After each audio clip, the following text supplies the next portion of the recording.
रह जाए उस कार्य को तत्काल करना चाहिए। राम जी ने प्रण किया और ये बात आज रामचंद्र जी अपने मां से भी पूछने नहीं गए, माता कौशल्या से भी पूछने नहीं जाते हैं कि माता मुझे वनवास जाना है, क्यों जाना है, किस लिए जाना है, कोई चर्चा नहीं। ये बात लक्ष्मण जी को पता चल गया कि भैया ने प्रण कर लिया है कि वनवास जाना है।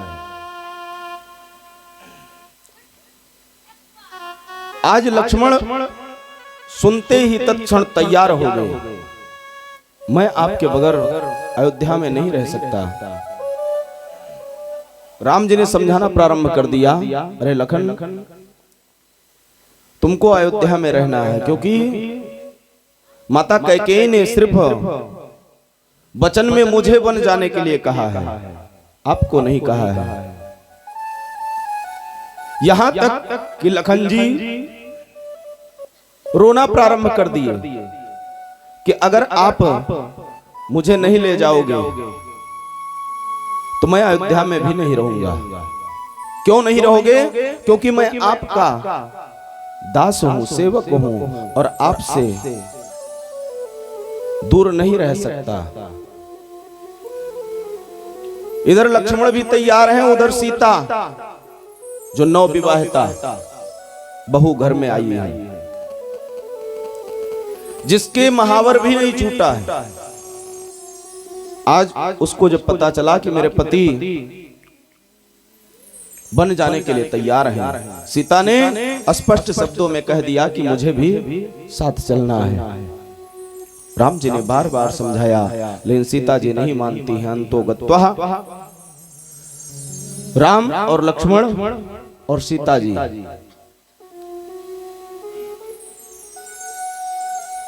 वन जाने के लिए तैयार हो जाते हैं।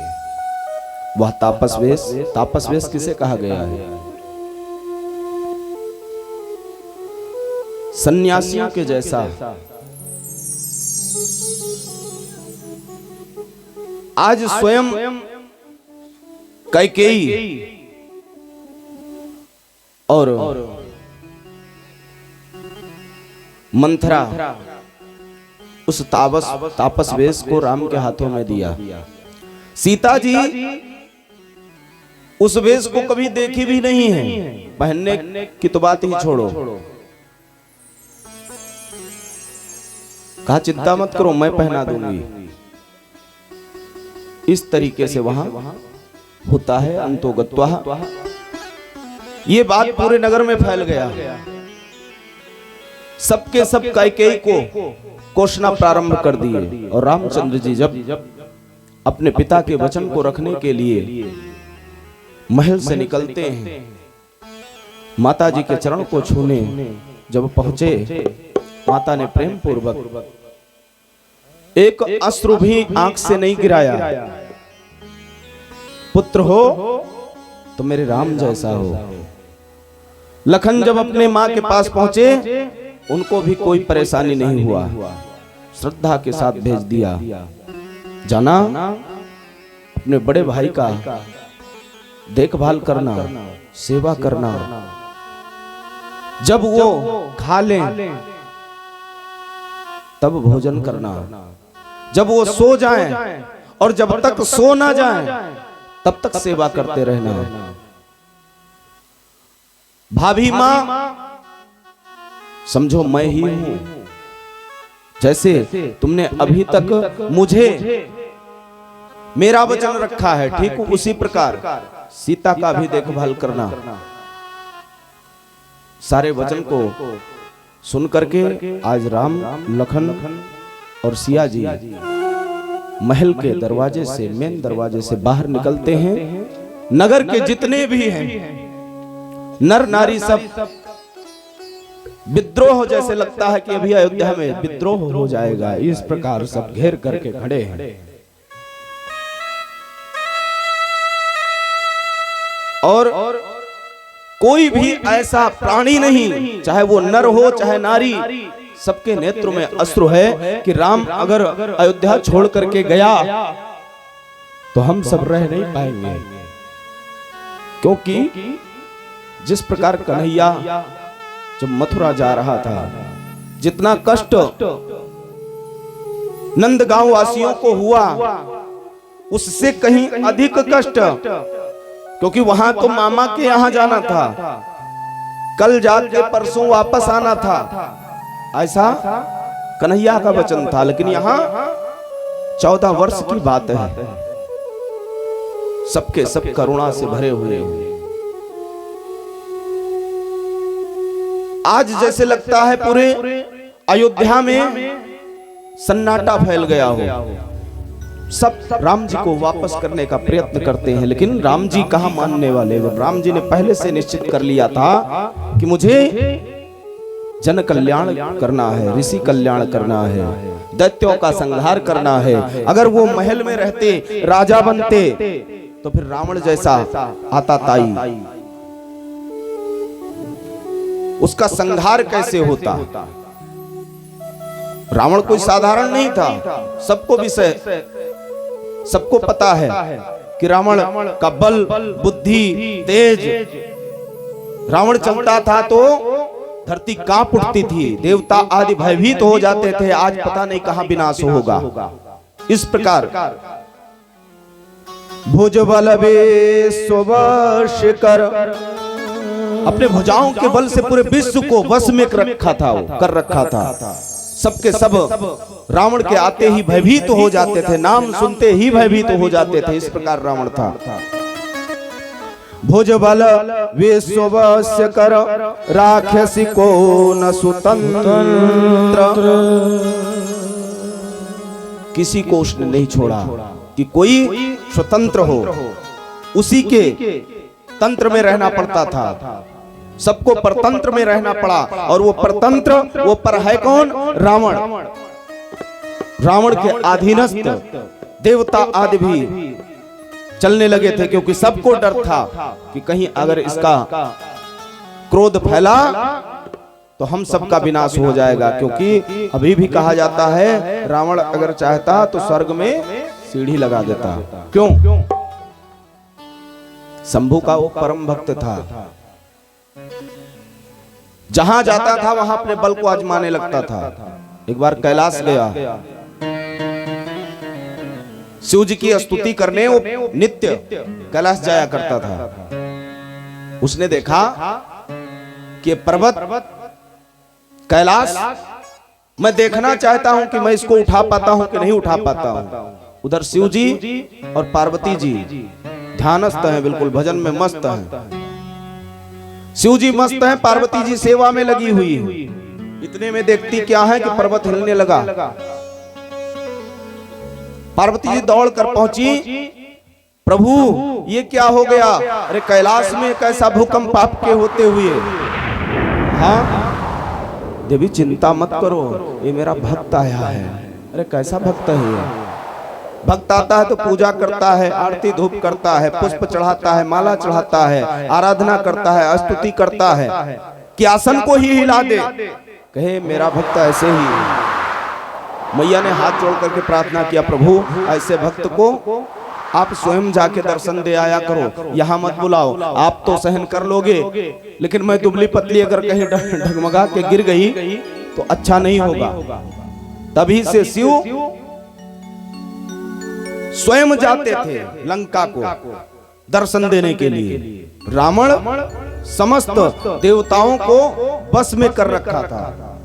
कुबेर इत्यादि निरंतर उसके यहाँ पहरा देते थे, और जिसके यहाँ कुबेर शिव जैसे देव स्वयं जा करके दर्शन देते हो, फिर वो कोई साधारण नहीं रहा होगा। अगर महल में मर्यादा पुरुषोत्तम राम अगर अयोध्या के राजा बनते तो उनके नाम के आगे मर्यादा पुरुषोत्तम नहीं जुड़ता, खाली राम ही रह जाते। लेकिन समस्त मर्यादाओं का ध्यान देते हुए समस्त ऋषि मुनियों का कल्याण करना है, दैत्यों का संहार करना है, अनेकानेक भक्तों का कल्याण करना है तो वो तभी हो पाएगा जब अयोध्या से निकलेंगे। अब अयोध्या में अगर होते तो निषाद राज को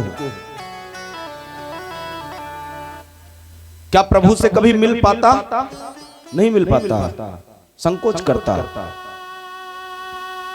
लेकिन प्रभु समस्त भक्तों का कल्याण करना चाहते हैं, इसीलिए पहले ही बाल्यावस्था में ही कैकेयी जी से वचन ले लिए थे, मां अगर आप कहती हो कि मैं आपको प्राण से भी प्यारा हूं तो मेरे लिए एक कष्ट सहना पड़ेगा। उसी वचन को पूर्ण करने के लिए आज कैकेयी ने 2 वचन मांगे। कलंकनी कहलाई, आज भी कहते हैं क्या तू कैकेयी हो गई है? लेकिन कैकेयी ने सर्वस्व सहन करते हुए जग का कल्याण किया, इसलिए कभी भी कैकेयी को कर्कशा नहीं कहा जा सकता। जो कहते हैं उनके जैसा मूर्ख कोई नहीं है। अरे जिसने भरत को बाद में खिलाया, भरत को गोदी में कभी नहीं लिया, लाड प्यार किया तो बस राम से, राम ही सर्वस्व रहे हो, क्या वो मां ऐसे पुत्र को वनवास दे सकती है? नहीं दे सकती है। लेकिन यहाँ जग कल्याण है और जग कल्याण हेतु माताएं कुछ भी करने को तैयार हो जाती हैं। आज भगवान आज सीता जी के साथ और लखनलाल के साथ नगर से जब निकलते हैं, समस्त नगरवासी जन खड़े हैं हाथ जोड़ करके, हम सब भी चलेंगे, अगर आप रुकने के लिए नहीं तैयार हो तो हम भी चलेंगे। राम ने समझाया चिंता मत करो, फिर भी नगरवासी जन मानने वाले नहीं हैं। राम जी वहां से प्रस्थान करते हैं। आगे जाकर के अयोध्या से जब बाहर निकले, समस्त नगरवासियों को समझाया और धीरे धीरे कहां पहुंच गए? कहां पहुंचे? तमसा कहां पड़ता है? कहां? अयोध्या के आगे। तमसा नदी अयोध्या से जब आप प्रयाग को जाइए, उस रोड पे एक पिपरी जलालपुर है। पिपरी जलालपुर चौराहे से तिराहा है, चौराहा नहीं तिराहा है, उससे थोड़ा पहले, जैसे मान लीजिए इस गांव से ये मोड़,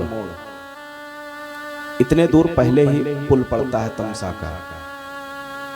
भगवान ने तमसा के तट पर जाकर के विश्राम किया। प्रातः काल हुआ और आगे बढ़ते हैं। वहां पर लोग प्रयास करते हैं वापस करने के लिए, लेकिन भगवान जब प्रण कर लिए हैं कि मुझे जाना है, आगे निकलते हैं।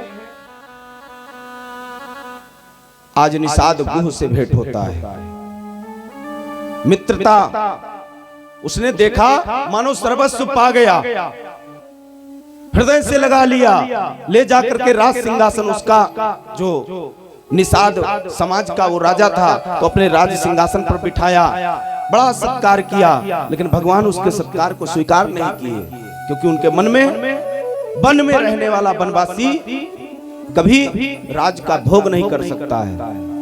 वट वृक्ष लगा हुआ है, वट वृक्ष के नीचे जाकर के रामचंद्र जी विश्राम करते हैं।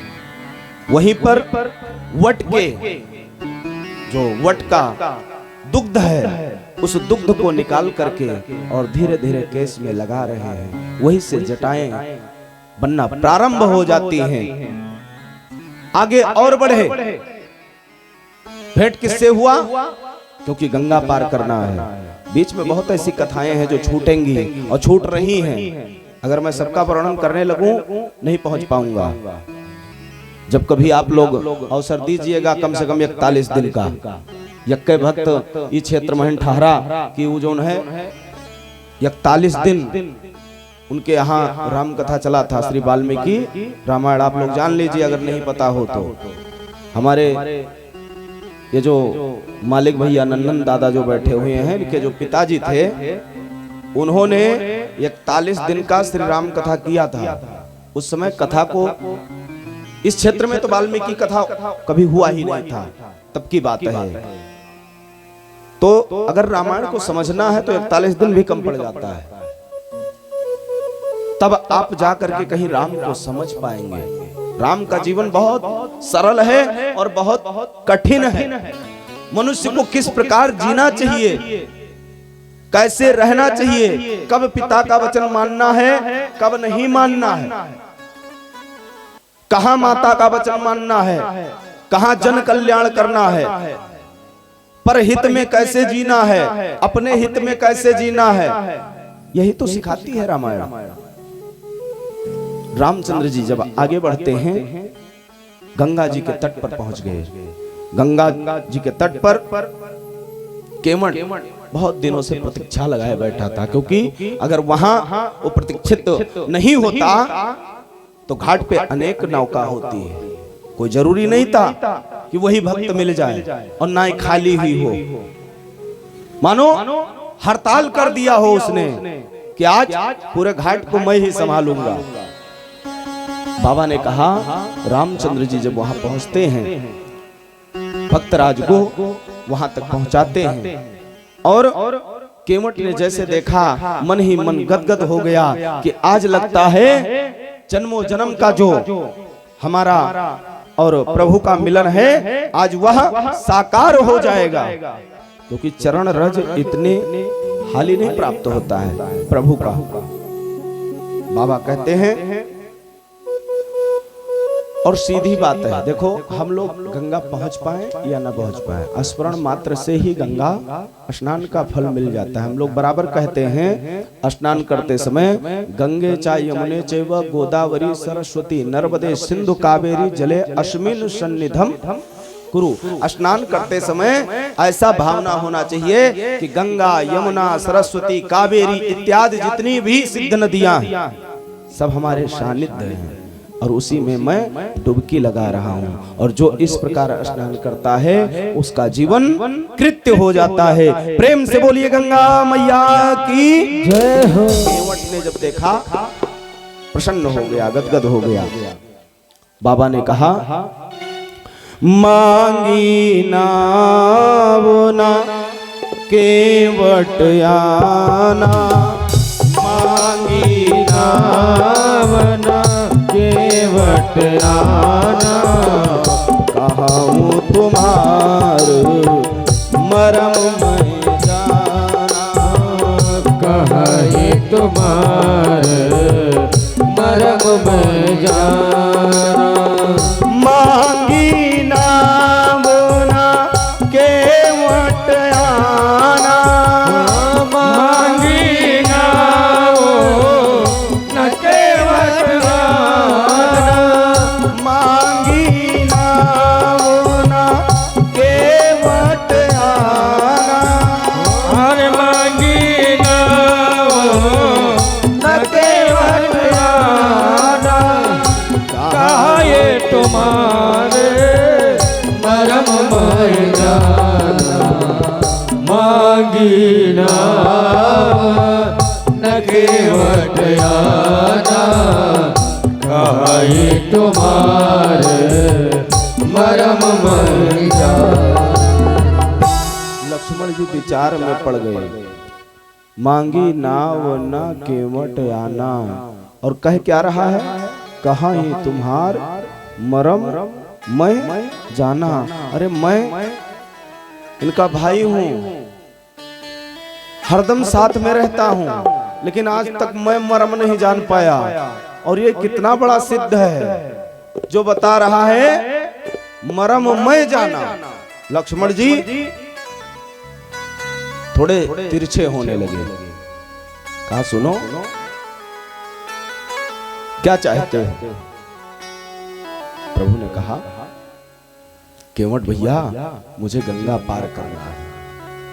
केवट ने कहा, अगर गंगा पार करना है तो इतने आसानी से मैं नाय में नहीं बिठाऊंगा। कहे तब कैसे बिठाओगे? मैंने सुना है। कौन सा मरम? आपने एक पत्थर को स्पर्श किया था और वह नारी हो गई थी। और कहीं ये नाय हमारी अगर नारी बन गई तो हो ही जाई तो नारी का भार कहां सह पाऊंगा। ये कहे तो मैं खिला नहीं पाता हूं, दिन भर नाव खेता हूं, किसी तरीके से भरण पोषण हो रहा। और अगर दो दो नारियां हो गई तो मामला गड़बड़ हो जाएगा। तो कहे तो हमें क्या करना होगा? केवट ने कहा चरण कमल रज, चरण कमल रज कहो सब कहाई, जानुस करनी मोर कछु आहाई।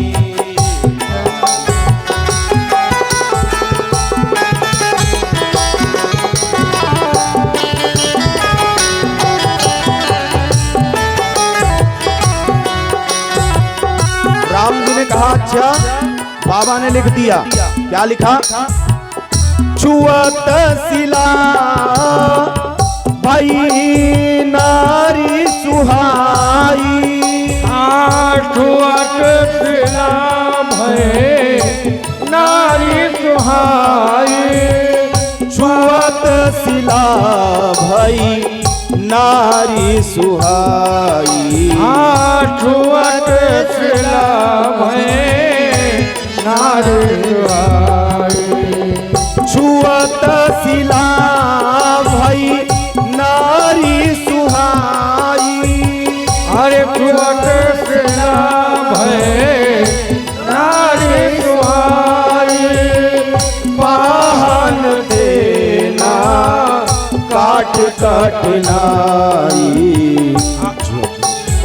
अरे पाहन देना काट कठिनाई।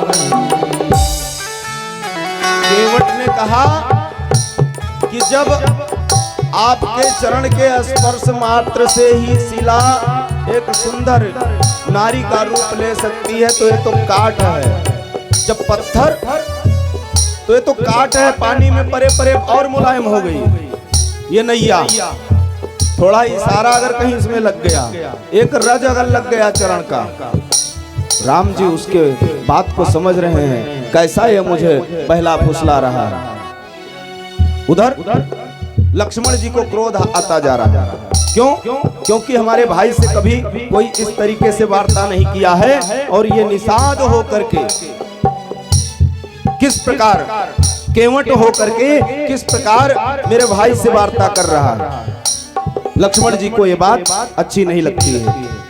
बाबा ने लिखा तरनी व मुनि धरनी होई जाई, अरे पन मोर घर मिल होई जाई, तरनी व मुनि धरनी होई जाई, धरनी धर होई जाई, बाट पराई मोर नाव उड़ा, अरे बात कर बोल नाम उड़ाई। इसलिए प्रभु ऐसे नहीं मैं बिठाऊंगा। तो प्रभु ने कहा भाई बताओ तो कैसे बिठाओगे? बताओ तो। बता भी नहीं रहे हो, बस खाली मेरी ही कथा सुनाते जा रहे हो। अगर नाव में बैठना है तो आपको पहले मुझसे चरण धुलवाना पड़ेगा। क्यों? क्योंकि अगर ये नाव नारी बन गई तो फिर मैं दो दो नारियों का पालन पोषण नहीं कर पाऊंगा। प्रभु ने कहा अच्छा, बहुत होशियार हो। तुरंत भगवान ने आदेश दे दिया, ठीक है धुलो पैर। चरण अगर धुलना चाहते हो तो मैं चरण धुलवाने के लिए तैयार हूं। तुरंत प्रसन्न हो गया, गदगद हो गया, बुलाया, अरे सुनती हो कठौता ले आओ। मंगाया कठौता और ला करके जल बढ़िया और भगवान का चरण धुलना प्रारंभ किया। चरण धुलते धुलते भगवान का एक पैर पकड़ा और थोड़ा हिलाया। विचार किया कि एक पैर के बले खड़े हैं और अगर कहीं वही राजा बलि वाला हाल है यहाँ। जब देखा कि भगवान हिल रहे हैं, कहा प्रभु आप क्यों हिल रहे हो? अरे हाथ माथा पे रख लो, माथा को पकड़ रखो। तरना अपना चाहता है और कहता है माथा को पकड़ रखो। ऐसा होशियार प्रेम पूर्वक चरण को धुलता है।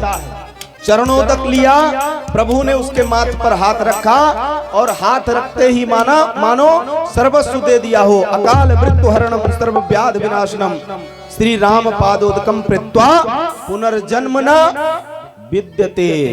मानो सर्वस्व प्रदान कर दिया। इस प्रकार जो प्रभु पार अवसिनाथ, जो प्रभु पार अवसिनाथ मोहि पद पदुम पखारन चाहूं। मोहे पद पदुम पखारन चाहूं। बाबा ने कहा खूब प्रेम से वो चरण को पखारा और चरणामृत लिया, अपने जीवन को कृत किया। आज देखो सीखो कि अगर आपके साथ में नारी है, आप जैसे ट्रेन में चढ़ रहे हो ना, बस में चढ़ रहे हो या रिक्शा में चढ़ रहे हो तो पहले वह न चढ़ जाओ। राम जी ने पहले नौका में सिया को चढ़ाया। कहने का तात्पर्य यही है, हो सकता है आप चढ़ जाओ और नारी यहीं रुक जाए, विमान उड़ जाए, क्या करोगे?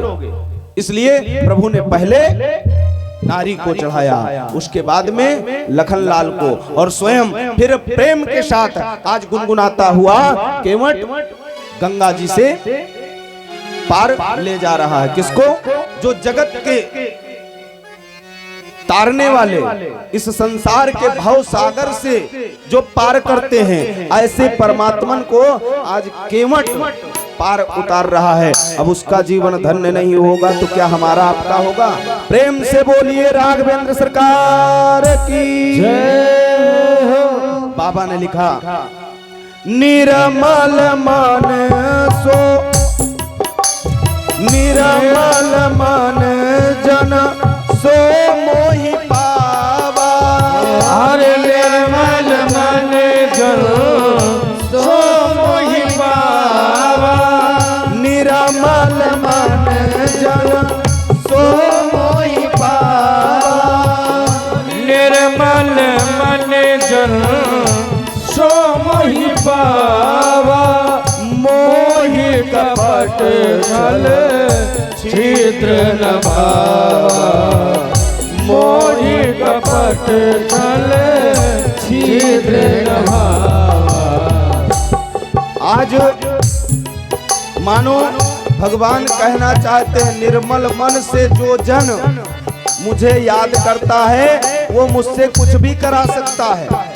अगर उसके पास छल है, कपट है, दंभ है, द्वेष है, तो वो हमको जब भाता ही नहीं है तो वो हमें पा कैसे सकता है? जब मुझे वो स्वयं नहीं पसंद है तो मैं उसको कहां पसंद कर सकता हूं? बाबा बड़े सुंदर सुंदर चौपाई लिखते हैं और प्रेम पूर्वक केवट गुनगुना रहा है और गंगा से पार कर रहा है रामचंद्र जी को। आइए सुंदर गीत का आनंद लीजिए। अरे मेरी नैया में लक्ष्मण राम, मेरी नैया में लक्ष्मण राम। गंगा मैया धीरे बहो, मेरी नैया में लक्ष्मण राम। गंगा मैया धीरे बहो, मेरी नैया में लक्ष्मण राम। गंगा मैया धीरे बहो, मेरी नैया में लक्ष्मण राम। गंगा मैया धीरे बहो, धीरे बहो मैया धीरे बहो धीरे बहो मैया धीरे बहो, धीरे बहो मैया धीरे बहो, धीरे बहो मैया धीरे बहो। मेरी नैया में मेरी नैया में लक्ष्मण राम, गंगा मैया धीरे बहो। मेरे नैया में लक्ष्मण राम, गंगा मैया धीरे बहो। जय हो।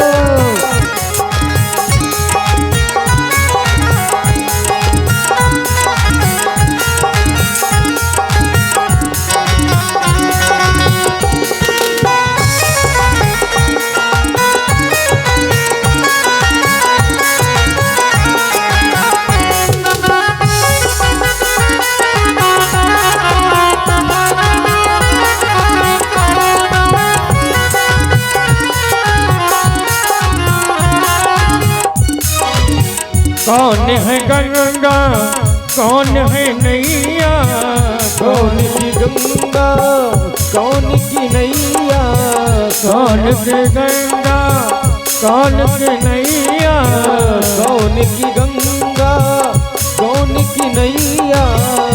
और कौन है और कौन है लक्ष्मण राम, गंगा मैया धीरे बहो।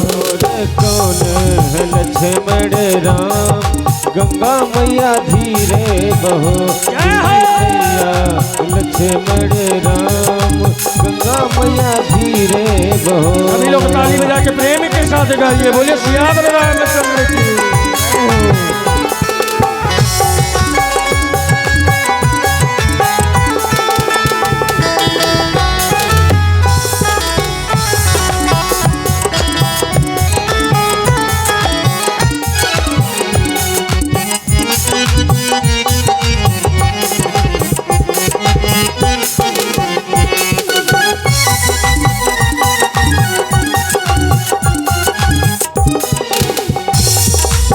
भगीरथ की गंगा केवट की नैया, गंगा केवट की नैया, भगीरथ की गंगा केवट की नैया, भागीरथ की गंगा केवट की नैया।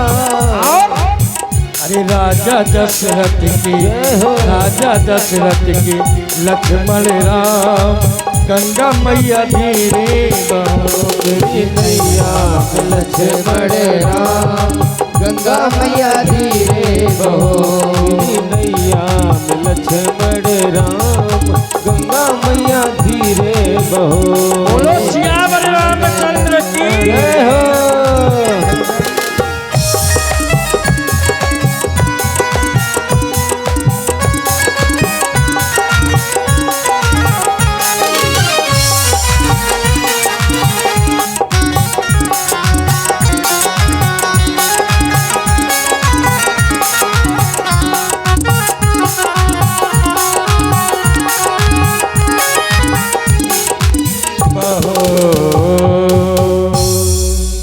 से बोलिए राघवेंद्र सरकार की जय। केवट कितना होशियार, भगवान का कोई दूसरा भक्त नहीं था।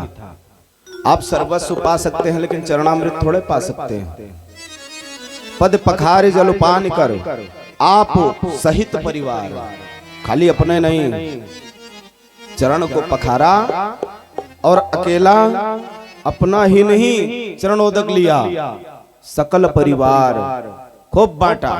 कम पड़ जाए तुरंत फिर वही कठौता धोए के पियावे लागे। इम मेरे भक्त गंगा जी को धीरे धीरे गंगा जी से रामचंद्र जी को पार कराता है। और जब प्रभु नौका से उतरते हैं तो हाथ जोड़ के खड़ा हो गया। भगवान विचार करने लगे कि आज मेरे पास है नहीं कुछ देने के लिए, मैं दूं तो क्या दूं। तो नेत्र केवट से नहीं मिलाते, उसको लगा शायद प्रभु रुष्ट हो गए। तो दंडवत, पहले हाथ जोड़ा, फिर उसको लगा कि शायद प्रभु मुझसे रुष्ट हो गए, लेट जाता है। पाहि नाथ कहीं पाहि गोसाई, केवट उतरी दंडवत कीन्हा, केवट उतरे दंडवत कीन्हा, केवट उतरी दंडवत कीन्हा, केवट उतरे दंडवत कीन्हा। प्रभु ये सकुच यही नहीं कछु दीन्हा, प्रभु ये सकुच नहीं कछु दीन्हा। केवट उतरी दंडवत कीन्हा, केवट उतरी दंडवत कीन्हा। प्रभु ये सकुच यही नहीं कछु दीन्हा, प्रभु ये सकुच नहीं कछु दीन्हा।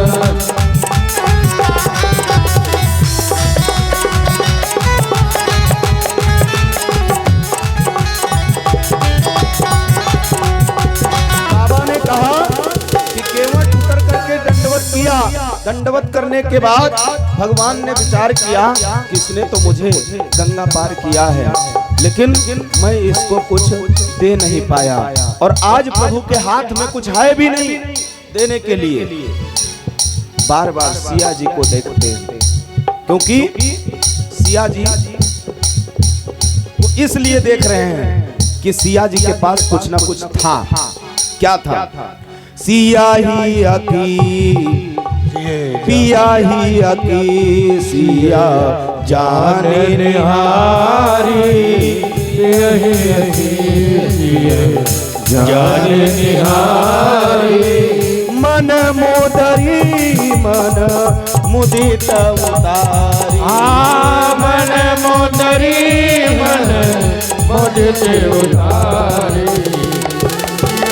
होता क्या है बंधुओं, बाबा ने कहा प्रभु को जब बार बार देखते हुए सिया ने देखा, तो सिया के मन में हुआ कि शायद प्रभु यही विचार कर रहे हैं कि मेरे पास देने के लिए कुछ नहीं है, तो एक मुदरी सीता जी पहन रखी थी, और उस मुदरी को सीता जी ने उतार करके रामचंद्र के हाथ में दिया। प्रभु इसको दे दीजिए। उतराई में जैसे प्रभु ने मुंदरी को केवट को देना चाहा, कहम कृपाल कहम कृपाल कहम कृपाल ले उतराई, कहम कृपाल ले उतराई। केवट चरण कहे अतुलाई, केवट चरण कहे अतुलाई। केवट चरण बुलाई, केवट चरण हाथ जोड़ करके केवट खड़ा हो गया। प्रभु नाई से न नाई ले, तो कभी नाई से नाई नहीं लेता है, नाई से न नाई ले तो धोबी ना धोवाई ले, तो दे के उतराई प्रभु जात ना बिगाड़िए। आप आए मेरे घाट, आज आप आए हैं मेरे घाट, मैंने आपको पार किया है, और जब मैं आऊंगा आपके घाट तो आप उतार देना। कहां? इस संसार से मुझे मुक्ति दे देना, भव सागर से पार कर देना। ये तो प्रेम की बात है वो बंदगी तेरे बस की नहीं है, ये तो प्रेम की बात है वो बंदगी तेरे बस की नहीं है। ये तो प्रेम की बात है वो बंदगी तेरे बस की नहीं है। ये तो प्रेम की बात है उधो, बंदगी तेरे बस की नहीं है। यहाँ सिर देकर होते हैं सौदे, यहाँ सिर देके होते हैं सौदे। आस की इतनी सस्ती नहीं है। यहाँ सिर देके होते हैं सौदे, आस की इतनी सस्ती नहीं है। ये तो प्रेम की बात है ओधो, बंदगी तेरे बस की नहीं है। जय हो।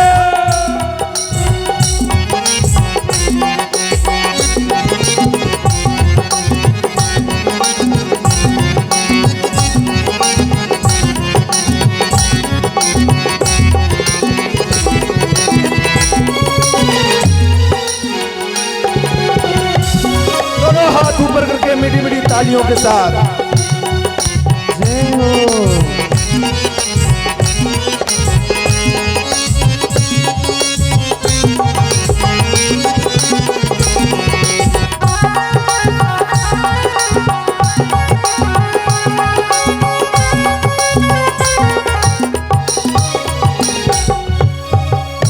प्रेम वालों ने कब वक्त पूछा, इसकी पूजा हो तुम करते प्यार। प्रेम वालों ने कब मत पूछा, जिनकी पूजा करते प्रेम वाले। यहाँ पल पल में होती है पूजा, यहाँ पल पल पे होती है पूजा। सिर झुकाने की फुर्सत नहीं है। यहाँ पल पल पे होती है पूजा, सर झुकाने की फुर्सत नहीं है। इस पे एक बात याद आ गई हमको। छोटे थे हम, आए थे सत्यनारायण भगवान की कथा सुनाने। अब कहाँ आए थे, ना तो गांव का नाम लेंगे, ना किसके यहाँ गए थे उस व्यक्ति का नाम लेंगे, लेकिन यह है सत्य घटना। स्वस्तिना इंद्रो, फिर संकल्प, फिर थोड़ा बहुत नवग्रह पूजन मेरा तैयार हुआ था। उसके बाद हम शंख बजाए और बढ़िया कथा सुनाना प्रारंभ कर दी। अब वो जो कथा सुन रहे थे यजमान देव, बकरी उनके यहाँ बहुत रहा है। हाँ, तो ऐसे हाथ जोड़े आगे बैठ कथा सुन रहे हैं हम। एक दाने मिसारण्य सोन का दे हमारे पक्के जा रहे हैं। जो भी पढ़े लिखे थे उस समय हिंदी में कथा बांचते थे, तो अब सुन रहे थे कथा। मन उनका पीछे बकरिया में रखा था। अपने पत्नी को सुनती नहीं हो, बड़ी तेज से उनको डांटे। बकरिया अभी पल्लव नहीं पाई है, बकरिया अभी पल्लव नहीं पाई है। चलो ये तो अच्छी बात है। फिर कुछ देर बीता, कह रहा हूं उसको उठा के बांध दो। तो हम कहे भी दादा आप कथा सुन रहे हैं कि बकरिया चरा रहे हैं, ये बताइए। कुछ दिन और बीता, जैसे यहाँ पल पल के होते हैं सौदे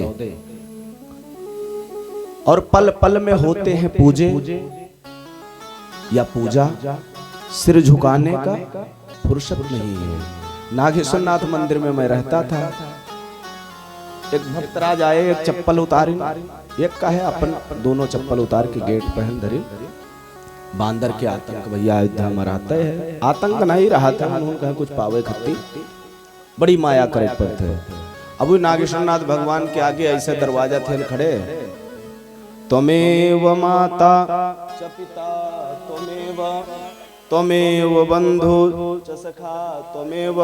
हम ऊपर बैठे, वो जो एक त्रिपाठी जी है वहाँ, तिवारी जी वहाँ के मैनेजर हैं, बहुत ही सरल व्यक्ति हैं। वहाँ हम बैठे थे, हमको हंसाई आने लगा। त्रिपाठी जी कहे क्या हुआ? तो हम कहे हमको ये नहीं समझ में आ रहा है किसको माता बता रहे हैं किसको पिता बता रहे हैं। कहीं भैया यू यहाँ रोज होता है, यू का ना देखो, यहाँ पल पल में होता है पूजा, यहाँ पल पल में होती है पूजा। सिर झुकाने की फुर्सत नहीं है, यहाँ पल पल में होती है पूजा। सर झुकाने की फुर्सत नहीं है, ये तो प्रेम की बात है उधो। बंदगी तेरे बस की नहीं है। जय हो।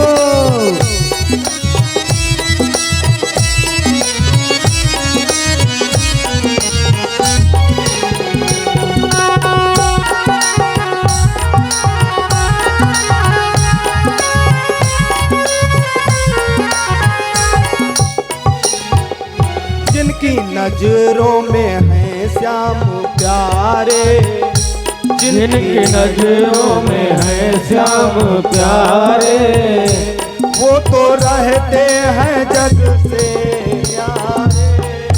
वो तो रहते हैं जग से निराले।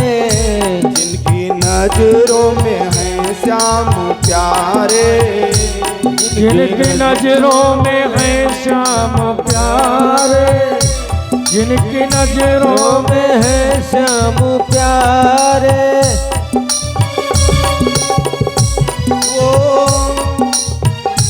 वो तो रहते हैं जग से न्यारे। जिनकी नजरों में मोहन समाया, जिनकी नजरों में प्रभु जी समाये, वो नजर फिर भटकती नहीं है। उनके नजरों में जो है समाए, वो नजर फिर तरसती नहीं है। ये तो प्रेम की बात है उधो, बंदगी तेरे बस की नहीं है। ये तो प्रेम की बात है उधो, बंदगी तेरे बस की नहीं है।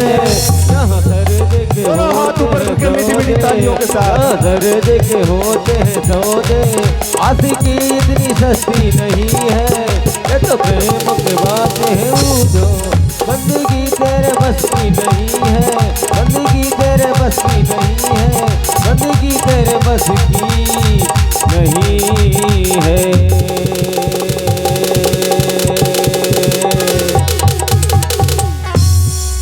से बोलिए राघवेंद्र सरकार की, श्री द्वारिकाधीश भगवान की जय।